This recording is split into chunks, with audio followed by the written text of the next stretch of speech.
Okay, here we go. Recording number 6. Common assessment mistakes. Now, this image is really apt because here's the truth of the matter. If you set up the assessment wrong, it's very, very difficult to recover. There's almost nothing you can do.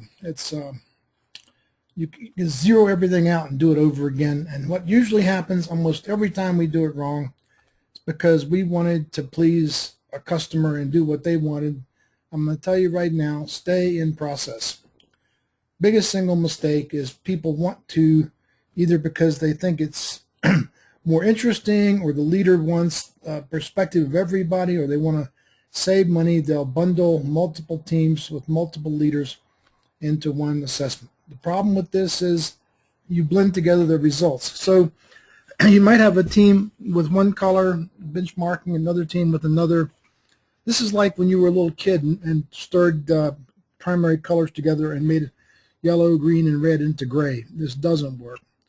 Second is there's no action focus. You don't know which team. The behaviors, I showed you before that the benchmarkings are very common, but the behaviors are often different. So now, with the 3 elements, which behavior do you pick to work on? And finally, there's a real tendency to set this up where one group says, well, it's the other one doing it. There's nothing good about this. Please never, never do this. The right answer is this. You set up TDAs for each of the 2 teams, and then you create this pseudo-leadership team. I'll give you 6 people in my example. That's enough, and what you need to do is to have the team leader understand that as participation reports come out, he's got to urge everyone to participate, or you won't protect the essential anonymity of this.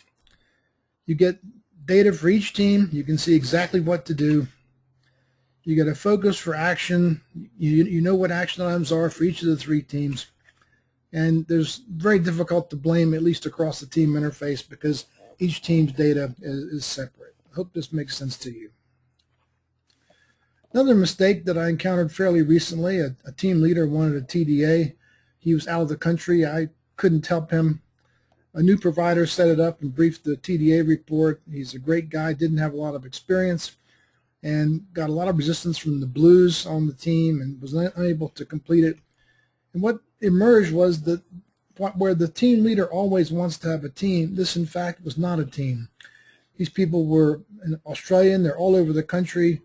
They were made of companies that had been bought, and they were entrepreneurs, they were blues, they had little social contacts with each other. They weren't really much cleaner way is to set up IDAs for each, do them simultaneously, have them invite everyone that knows enough to participate on each of the IDAs, agree that everyone will share their ideas and actions, and also they'll share their benchmarks with trusted others. I don't believe you should share the benchmarks with everybody. You see, there's a really important point about IDAs. We're not in a contest. We're not trying to get the best score. I always urge people to include some people that flat don't like them or they have difficulty to work with for the learning they'll get from it. This is very, very valuable.